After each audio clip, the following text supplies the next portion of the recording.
आप सभी को स्वागत है अपना YouTube चैनल SM क्लासेस में। आज हम लोग आकलन परीक्षा से संबंधित जितने भी हिंदी के प्रश्न बनेंगे उन सभी प्रश्नों को इस वीडियो में समाहित किए हैं। आज उसी को हम लोग आज पढ़ेंगे। अगर आप इस वीडियो को पूरा देख लेते हैं तो आप निश्चिंत हो जाइए कि आपको आकलन परीक्षा का एक भी क्वेश्चन नहीं छूटेगा हिंदी का। आप उसमें टोटल का कर लेंगे और सेम टू सेम यही क्वेश्चन पूछा जाएगा। इस बात को आप बिल्कुल विश्वास करके इस वीडियो को पूरा देखें और परीक्षा देने जाएं। परीक्षा से पहले इस वीडियो को जरूर देख लेंगे यदि आप आकलन परीक्षा की तैयारी कर रहे हैं या आकलन की परीक्षा देने जा रहे हैं। सभी तरह के जो हिंदी में प्रश्न बनेंगे व्याकरण से सभी प्रश्नों को हम इसमें क्या किए हैं, इंक्लूड किए हैं। चाहे वे संधि के हों या समास के हों, उपसर्ग के हों, प्रत्यय के हों, कि मुहावरे हों, सभी प्रश्नों को हम इसमें इंक्लूड किए हैं। और प्रश्न सीधे यही छपेगा परीक्षा में, एकदम सेम टू सेम आपको देखने के लिए मिलेगा। तो आप लोग वीडियो को शुरू से अंत तक जरूर देख लीजिएगा परीक्षा देने जाने से पहले तक।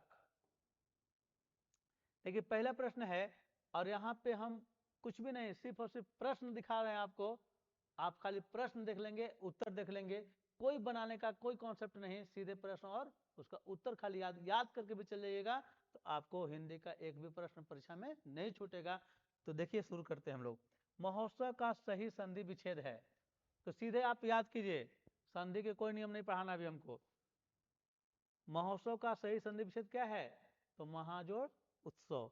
नेक्स्ट क्वेश्चन देखिए आप, फटाफट करेंगे हम लोग क्वेश्चन। सेकेंड क्वेश्चन है हिमालय का संधि विच्छेद क्या है, तो हिमालय का सही संधि विच्छेद क्या है, हिमजोड़ आलय। विद्यालय का सही संधि विच्छेद क्या है, तो विद्याजोड़ आलय। नेक्स्ट है विद्यार्थी, विद्यार्थी शब्द का सही संधि विच्छेद होगा। विद्यार्थी शब्द का सही संधि विच्छेद क्या होगा, तो विद्याजोड़ अर्थी। उल्लास शब्द का निम्न में से कौन सही संधि विच्छेद है, उल्लास, देखिए ल ल ल है ना, उल्लास, तो उल्लास का सही संधि विच्छेद क्या है, उत्जोड़ लास। ठीक है, आप कुछ नहीं, सीधे प्रश्नों को देखिए और सीधे ऑप्शन याद करके जाइए। अब आपको पढ़ने का टाइम नहीं है, आप सिर्फ प्रश्न को देखिए, सीधे सीधे प्रश्न यही आएगा परीक्षा में। ठीक है, इसमें हम सब कुछ शामिल कर लिए हैं, संधि, समास, उपसर्ग, प्रत्यय, विलोम, समानार्थक, विपरार्थक, सब कुछ। बस खाली आप वीडियो को शुरू से लास्ट तक देखते जाइए। उत प्लस जवल की संधि कौन शब्द बनेगा, तो देखिए थोड़ा सा बता देते हैं इसे। ये जो त देख रहे हैं ना, त के बाद जो है, त के बाद जो है, तो ये जो क्या करता है, ये आपका व्यंजन संधि का है। तो यहाँ पे कहा जाता है जो है से एक बार और ज बन जाएगा, पूरा हो जाएगा उज्जवल। इसी तरह यहाँ देखिए सतजन है तो इसका हो जाएगा सज्जन। ठीक है, नेक्स्ट है निरोग, निरोग, तो निरोग से क्या बनेगा, सीधे सीधे निरोग ना। आगे है जगत प्लस इस, जगत प्लस इस, देख रहे हैं ना, जगत प्लस इस, तो बन जाएगा ये आपका जगदीश। परीक्षा में सीधे प्रश्न मिलेगा ऐसे, जगत प्लस इस यही मिलेगा, इससे बाहर एक भी प्रश्न नहीं मिलेगा। आप सिर्फ शुरू से अंत तक वीडियो को देख लीजिए। निश्चल, नि प्लस छल, तो क्या हो जाएगा, नि प्लस छल माने कि निश्चल। आगे है रवि प्लस इंद्र, रवि प्लस इंद्र मतलब कि रविंद्र। रवि प्लस इंद्र क्या हो जाएगा, आपका रविंद्र हो जाएगा। एक चीज आपको कभी लगेगा कि रविंद्र सर ये भी लिखा हुआ है और ये भी लिखा होता है, ये क्यों नहीं हो रहा है, ये क्यों हो रहा है। तो हम लोग चलिए संधि के नियम चलेंगे तो वहां बात कर लेंगे। फिर भी आपको हल्का बता दे कि देखिए ई और ई जब मिलता है ना तो दीर्घ हो जाता है। ठीक है, उसी प्रकार अगर उ और उ मिलेगा तो दुर्घव हो जाएगा। उत प्लस श्वास, उत प्लस श्वास, तो क्या हो जाएगा, उच्छ्वास, क्या हो जाएगा, उच्छ्वास। सीधे सीधे प्रश्न मिलेगा आपको परीक्षा में। आइए बात करते हैं समास, सॉरी क्या, संधि। संधि से इतना ही प्रश्न कम से कम आप करके जाएंगे परीक्षा में, और इसी से आएगा, इससे बाहर एक भी आपका संधि परीक्षा में नहीं आएगा। आप आकलन परीक्षा दे के आइएगा तो खुद मिला लीजिएगा कि सर जो बताए थे उससे बाहर एक भी नहीं आया है। नेक्स्ट देखिए हमारे पास है प्रत्यय। अगला टॉपिक प्रत्यय। हम सभी टॉपिक से, जो भी आपके हिंदी के सिलेबस से टॉपिक बनता है, सभी टॉपिक से जो भी इंपॉर्टेंट क्वेश्चन है सबको हम सेलेक्ट करके खोज खोज के लाए हैं, और खाली इसको आप देख लीजिएगा। आकलन परीक्षा आप निश्चित तौर पर अच्छे नंबरों से पास कर जाइएगा। देखिए सामाजिक शब्द में कौन सा प्रत्यय है? प्रत्यय है तो प्रत्यय कौन है? ईत, आई, एक, ई। तो क्या है यहाँ पे? एक। थोड़ा सा खाली बताते हैं एकदम हल्का सा। प्रत्यय के मतलब क्या होता है? प्रत्यय कि किसी भी ना, किसी भी शब्द में, ठीक है, किसी भी शब्द के अंत में लग के कोई शब्द क्या कर दे, उसके परिवर्तन को, उस शब्द का परिवर्तन कर दे या उस शब्द में परिवर्तन ला दे, उसी को बोलते हैं प्रत्यय। मतलब सिंपल सा बात दिमाग में कि प्रत्यय पीछे लगेगा, जो पीछे लगा हुआ है। जैसे देखिए यहाँ पे क्या है? सामाजिक, तो समाज में लगा हुआ है कोई चीज, इक, तो इसका प्रत्यय क्या हो गया? इक। ठीक है, अब बस आगे आगे बढ़िए। रुकावट, रुकावट में कौन सा प्रत्यय हुआ? तो देखिए रुक में लगा हुआ है आवट, तो क्या हो गया? रुकावट। ठीक है, अब है नेक्स्ट हमारे पास आकर्षित। क्या है? आकर्षित में क्या प्रत्यय है? प्रत्यय माने पीछे क्या लगा हुआ है? ठीक है, पीछे क्या लगा हुआ है? तो आकर्ष में लगा हुआ इत, तो मिला के हो गया आकर्षित, तो इत प्रत्यय का हो गया इत। ठीक है, आगे बात करते हैं।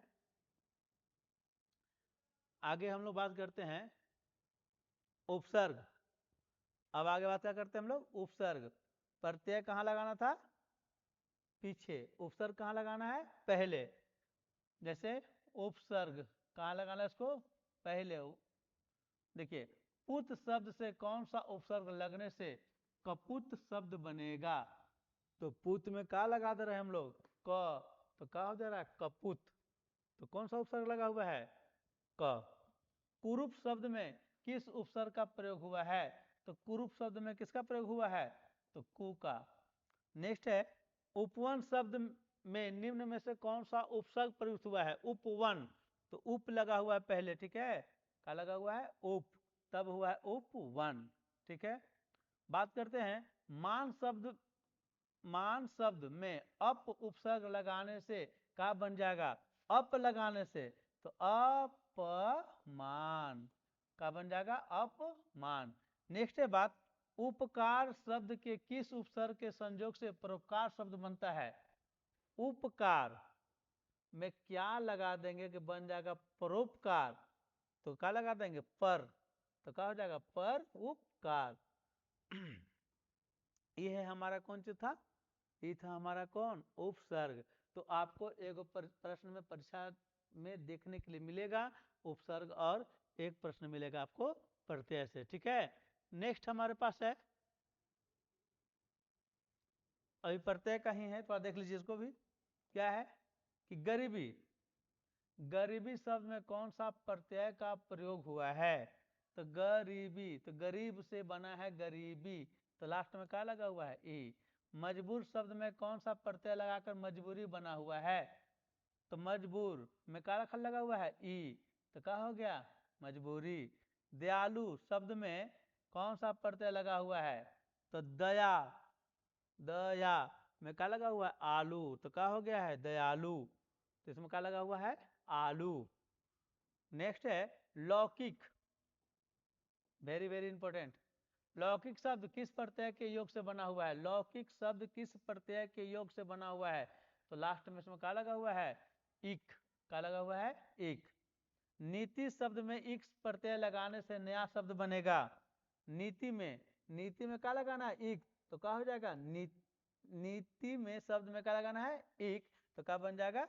नैतिक। ठीक है, मजदूर शब्द में ई प्रत्यय लगाने से नया शब्द कौन सा बनेगा? मजदूर में लगा देंगे तो बन जाएगा मजदूरी। Option number A.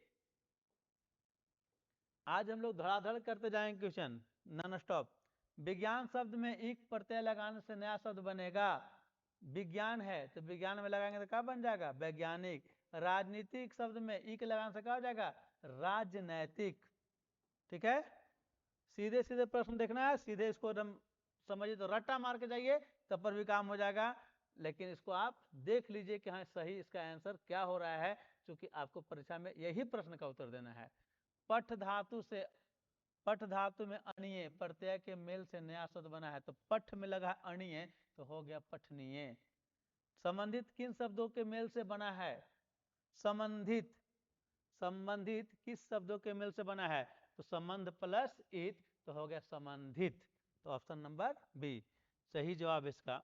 खाट शब्द में इया प्रत्यय के मेल से क्या बन गया? तो खाट में ई या तो बन गया खटिया। ठीक है, तो यही है हमारे पास किसका? प्रत्यय का और उपसर्ग का। ठीक है, आगे देखते हैं हम लोग। प्रत्यय उपसर्ग के बाद हमारे पास क्या है? प्रत्यय उपसर्ग के बाद, हाँ प्रत्यय उपसर्ग के बाद एक टॉपिक है हमारे पास समास। बोले हैं ना कि आपको सीधे सीधे एकदम समझिए कि रट्टा मार के भी इस टॉपिक को यानी इन प्रश्नों को जाइएगा तो आप परीक्षा में हिंदी के खास करके एक भी प्रश्न को छोड़ के नहीं आएगा सिर्फ इस वीडियो को देख लेने से। और जब इस वीडियो को आप पूरी तरह से देख लीजिएगा, आप संतुष्ट हो जाइएगा, आप अपने मित्रों को जरूर शेयर कीजिएगा और आप एक लाइक भी कर दीजिएगा। अगर आप वीडियो में या इस चैनल में नए आए हैं तो चैनल को सब्सक्राइब कर लीजिएगा। आपको आकलन परीक्षा के साथ साथ जेटेड परीक्षा के संपूर्ण सिलेबस की तैयारी हम इस चैनल के माध्यम से आपको फ्री में कराएंगे। देखिए, और जब तैयारी कराएंगे तो वहाँ सभी टॉपिक पर एनालिसिस चलेगा। ठीक है, यहाँ पे सिर्फ आपको हम इसलिए धड़ाधड़ बता रहे हैं कि आपको परीक्षा देने जाना है। परीक्षा में समय बहुत कम बचा हुआ है और परीक्षा में जो जाना है देने उसमें क्वेश्चन भी जो है एकदम सेम टू सेम आने वाला है, तो कम से कम इसको क्वेश्चन को आप देख लीजिए। नेक्स्ट है गिरधर सामाजिक, गिरधर समासिक पद में कौन सा समास है? गिरधर में, सीधे सीधे बात, गिरधर में कौन सा समास है? तो कौन समास है? बहुब्रीहि।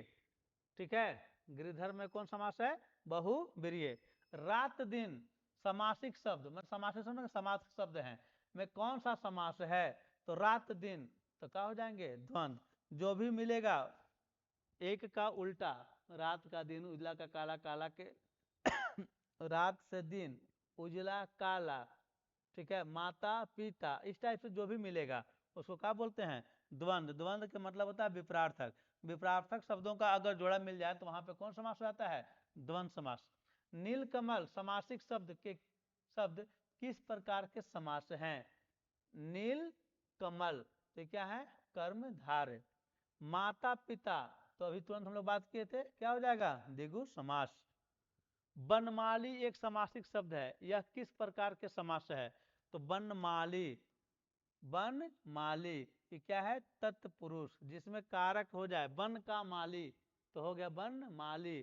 तो जिसमें कारक का प्रयोग होता है वो सब क्या होता है? तत्पुरुष समास होता है। आप समास पढ़े ना पढ़े कोई दिक्कत नहीं है, कम से कम जो समास आपके सामने अवेलेबल है इसको आप एकदम देख ले कि हाँ ये यही होता है। तो होता है जैसे राज मुकुट, राज मुकुट मतलब राजा का मुकुट, तो सीधे सीधे कौन समास हो गया? तत्पुरुष समास। ठीक है, गजानन, गजानन, गजानन कौन समास हो गया आपका? गजानन, तो गजानन क्या है? तो गजानन है आपका बहुब्रीहि समास। देखिए, जो भी हो जाए यहाँ पे अगर बात करेंगे हम लोग, चाहे गजानन हो, नीलांबर हो, दिगंबर हो, श्वेतांबर हो, माने कोई भगवान का, सीधे सीधे दिमाग में रखिए, कोई भगवान का अगर नाम हो तो उसको हम लोग कहाँ ले चलेंगे? बहुब्रीहि समास में। पीतांबर, देखिए फिर पीतांबर है, पीतांबर माने पीत है जिसका, अंबर माने विष्णु भगवान, सीधा सीधा समझिए ना। तो जिसको भगवान की बात हो, आप जाने नीलकंठ, नीलकंठ माने, नीलकंठ माने शंकर भगवान को नीलकंठ कहते हैं। तो अगर जहां नीलकंठ हो गया तहां पे भी क्या लग जाएगा? बहुब्रीहि समास। ठीक है, पंचवटी, पंचवटी।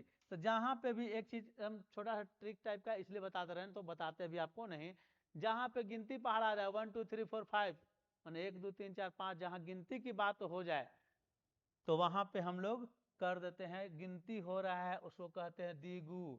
ठीक है, जहां पे भी गिनती आ जाए जैसे चतुरानन, दशानन को छोड़ देंगे, दशानन दो जगह चलता है, रावण दशानन के मीन्स रावण भी होता है, दशानन में 10 तीर वाला भी होता है, तो दोनों में चलता है। अगर रहेगा बहुवीर्य तो पहले बहुवीर्य मारे, नहीं रहेगा तो कहाँ चल जाएगा, दिगु में भी। ठीक है, आपको जितना भी गिनती का हो, त्रिभुज हो, चतुर्भुज हो, पंचभुज हो, पंचवटी हो, पंचानन हो, ठीक है, तो सब कहाँ चला जाएगा, दिगु समास में।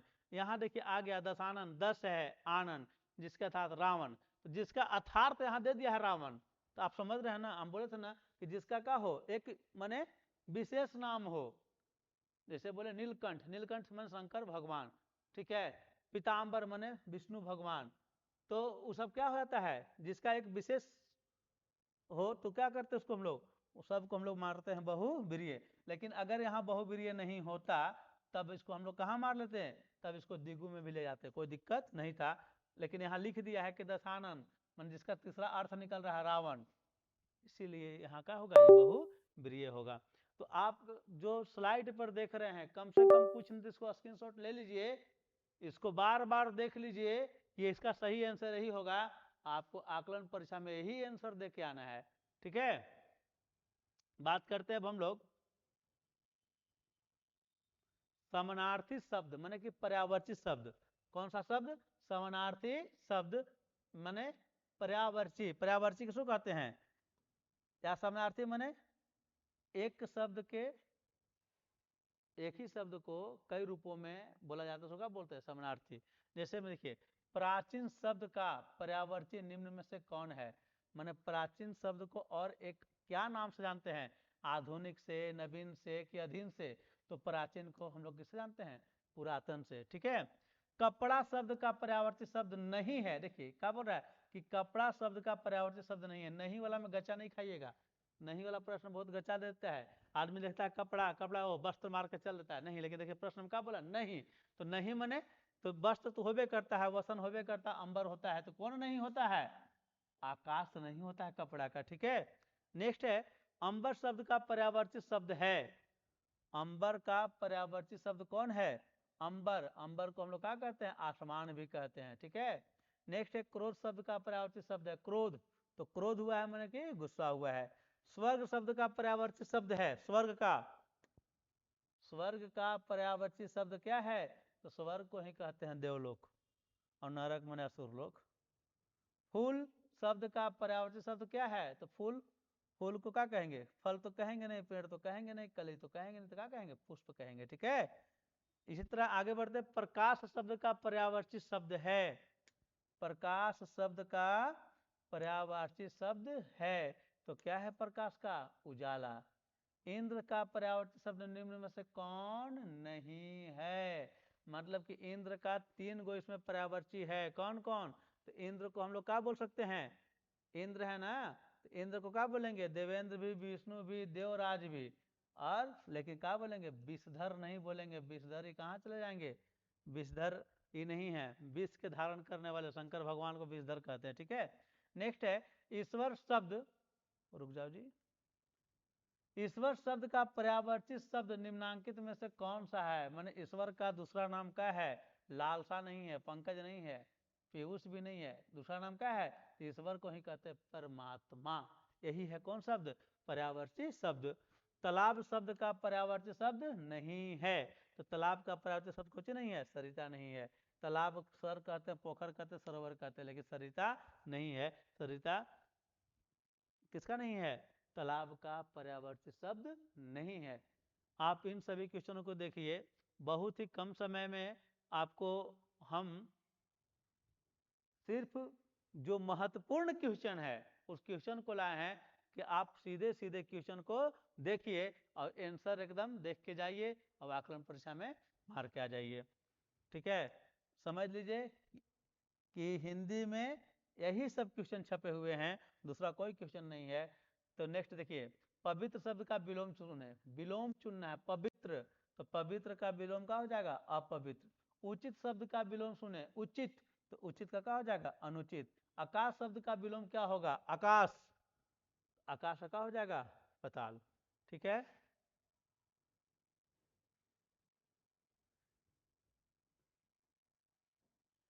कुछ क्वेश्चन यहाँ रह गया था पर्याप्त शब्द का, देख लीजिए, थोड़ा स्लाइड आगे पीछे हो गया है।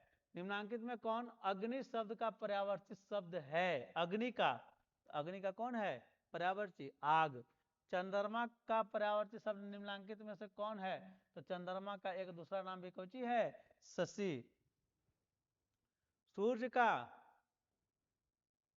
सूर्य का पर्यावर्ती शब्द निम्न में से क्या होगा? तो होगा भास्कर। कम से कम अगर बात कर रहे हैं पर्यावर्ती देखने का ही, तो आप देख लीजिएगा कि जो शब्द बता दिए, सूरज, चंद्रमा, अग्नि, तो इन शब्द का है, ये जो शब्द है काफी महत्वपूर्ण है, और समझ लीजिए कि यही शब्द आपको आकलन परीक्षा में छपा हुआ है, इसलिए आप इसको जरूर, इसको शुरू से लेकर लास्ट तक देखिएगा, जिससे कि आपको आकलन परीक्षा का काफी फायदा हो जाए। जल शब्द का पर्यायवाची निम्न में से क्या होगा? तो जल को पानी भी कहते हैं। किसान का पर्यायवाची क्या होगा? तो किसान का क्या होगा? कृषक भी होता है, ठीक ना। नेक्स्ट बात करते हैं हम लोग, विलोम शब्द चल रहे थे हम लोग, 4 तक हम लोग कर लिए थे। ज्ञात शब्द का विलोम क्या होगा? तो अज्ञात। जय शब्द का विलोम क्या होगा? जय, तो हो जाएगा पराजय। गुण शब्द का विलोम क्या होगा? तो दोष। मुख, मुख का विलोम क्या होगा? मुख मन समझिए कि जिसको गूंगा को बोलते हैं, ठीक है। वाचाल मन ज्यादा, देखिए कम बोलने वाला, ज्यादा बोलने वाला, ठीक है। अचल शब्द का विलोम क्या होगा? अचल, अचल का विलोम क्या हो जाएगा? चल।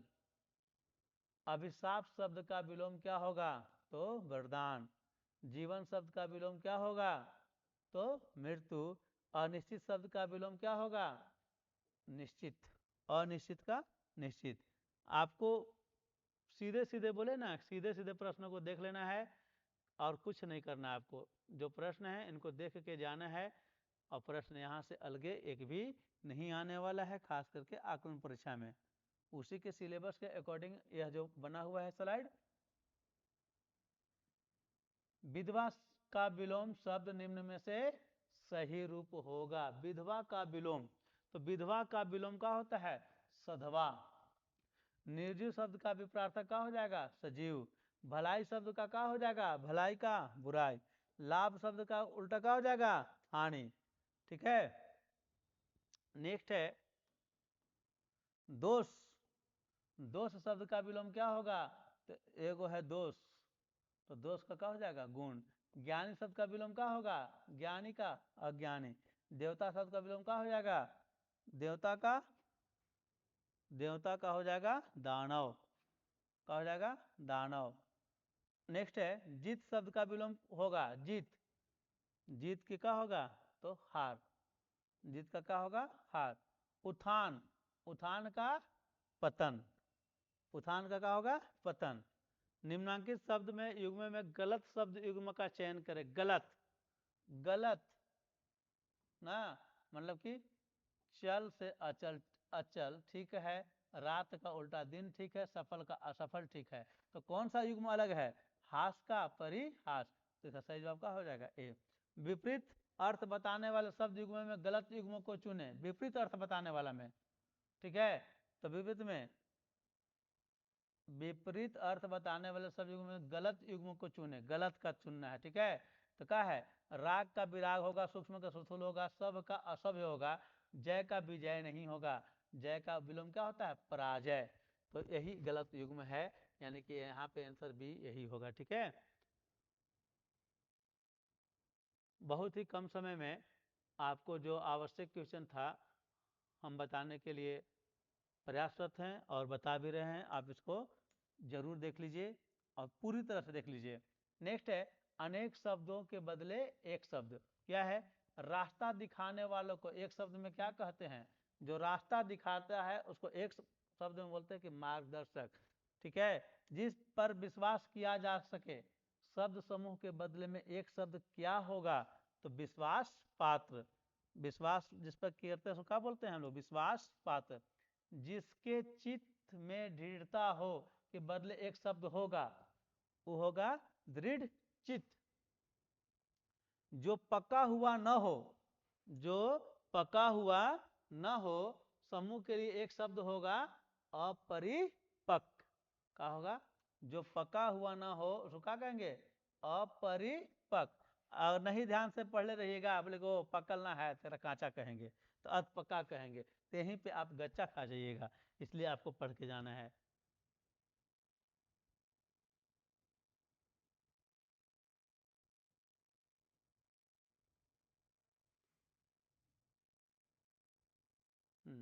नेक्स्ट है आपके पास, बूढ़ा शब्द का स्त्रीलिंग रूप होगा, तो बूढ़ा शब्द का स्त्रीलिंग रूप होगा बुढ़िया। शिष्य, शिष्य का स्त्रीलिंग का हो गया शिष्या। ठीक है। कवि, बहुत बार परीक्षा में पूछा गया कवि, तो कवि का स्त्रीलिंग रूप का होगा कवित्री, देख लीजिएगा कवित्री। ठीक ना। आगे है अभिनेता शब्द का स्त्रीलिंग का होगा अभिनेता, से बन जाएगा अभिनेत्री। पड़ोसी शब्द का स्त्रीलिंग रूप का होगा तो पड़ोसिन। ठीक है।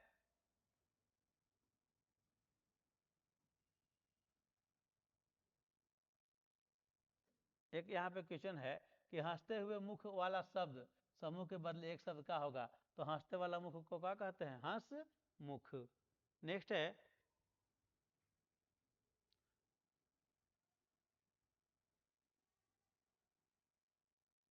अब हमारे पास है एक टॉपिक है मुहावरे। क्या है? मुहावरे। श्री गणेश करना मुहावरे का सही अर्थ है। श्री गणेश करना मुहावरे का सही अर्थ है। तो क्या करना? काम शुरू करना। आंखें फोड़ना मुहावरे का सही अर्थ है। आंखें फोड़ना, जैसे अभी आप क्या कर रहे हैं? तो आंखें फोड़ रहे हैं, मैंने खूब पढ़ रहे हैं। ठीक है। आंखें बंद कर लेना मैंने उस पर ध्यान नहीं देना। जैसे बाप माई बोलते हैं या कोई आदमी बोलता है कि हम तुम पर क्या कर लेंगे, आंख बंद कर देंगे, तो तुमको बहुत तकलीफ होगा। तकलीफ होगा माने तुम पर हम ध्यान नहीं देंगे। ठीक है। बाकी तुम अपना समझ लो। दुग्ध शब्द का तत्भव रूप निम्न में से क्या है? अच्छा, एक टॉपिक अब हमारे पास आ गया। पहले हम लोग मुहावरा खत्म कर लेते हैं, इसके बाद चलेंगे हम लोग तत्भव पर भी चलेंगे ना। तत्भव तत्सम।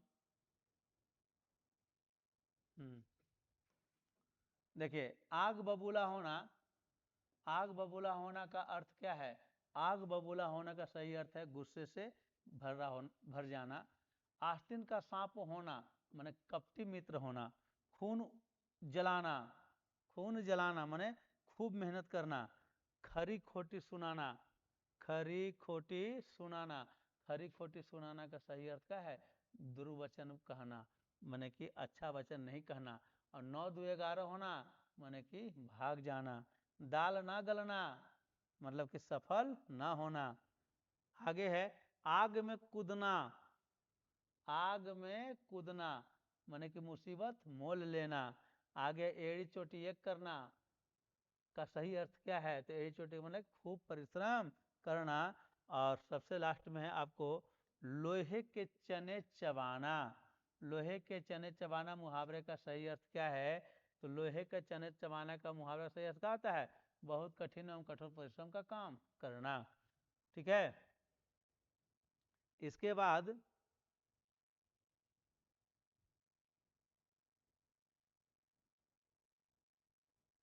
इसके बाद हमारे पास तत्सम और तद्भव के कुछ प्रश्न हैं, ज़्यादा नहीं है। किसके? तत्सम और तद्भव। तत्सम और तद्भव कहते किसको? थोड़ी सी बात देख लीजिए, क्वेश्चन यहाँ कम है इसलिए थोड़ा सा आपको समझाना चाहते हैं। तत्सम, तत्सम, ठीक है। तत्सम मतलब कि संस्कृत भाषा से हूबहू अगर जो शब्द को रख लिया गया है उसको बोलते हैं हम लोग तत्सम। और जिस भाषा को थोड़ा सा फेर बदल कर ना हम लोग यूज करते हैं, उपयोग करते हैं, संस्कृत भाषा से ही लाए हैं, उसको बोलते हैं हम लोग तद्भव। ठीक है। तो यहाँ पे एक सवाल है मेरे पास, देखते हैं स्लाइड में कहीं और होगा क्वेश्चन, कि दोष किस प्रकार का शब्द है? तो दोष जो है सो वो संज्ञा है। नेक्स्ट है कि कुआं किस प्रकार का शब्द है। कुआं, तो कुआं जो है वो क्या है, तद्भव है। सूर्य निम्नांकित में से किस प्रकार का शब्द है, तो सूर्य है सो तत्सम है। मैंने सूर्य को, सूर्य जो है से क्या है, तत्सम है, मैंने संस्कृत भाषा से लिया गया है, ठीक है। उसी प्रकार कुआं का है तद्भव है, क्योंकि संस्कृत भाषा से नहीं लिया गया है, ठीक है। हाँ देखिए कुछ यहाँ प्रश्न है।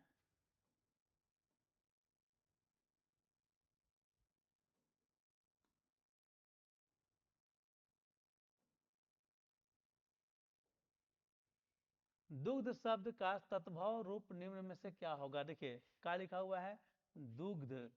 दुग्ध का क्या पूछ रहा है, तत्भव। दुग्ध जो है संस्कृत भाषा का है, माने कि तत्सम है, तत्सम है। तो इसका तत्भव रूप क्या होगा, तो दुग्ध का दूध कहते हैं ना हम लोग आज, तो यही हो गया इसका कौन, तत्भव हो गया। लोटा किस प्रकार का शब्द है, तो लोटा यह है देशज ना। फुटबॉल किस प्रकार का शब्द है, तो फुटबॉल। फुटबॉल जो है, देखिए जितना भी अगर आपको लगे फुटबॉल यहाँ विदेश है, जितना भी लगे कि यह गांव देहात की भाषा है, तो जो गांव देहात की भाषा है समझिएगा दिमाग में एक ही बात मोटा मोटी में, वह सब कुछ ही है, देशज है ना। दोष किस प्रकार का शब्द है, तभी लोग बात किए थे कि दोष क्या है, संज्ञा है। कुआं क्या है, तो कुआं तत्भव है। सूर्य क्या है, तो सूर्य आपका तत्सम है, ठीक है। इस प्रकार से आपका आज का वीडियो समाप्त हुआ।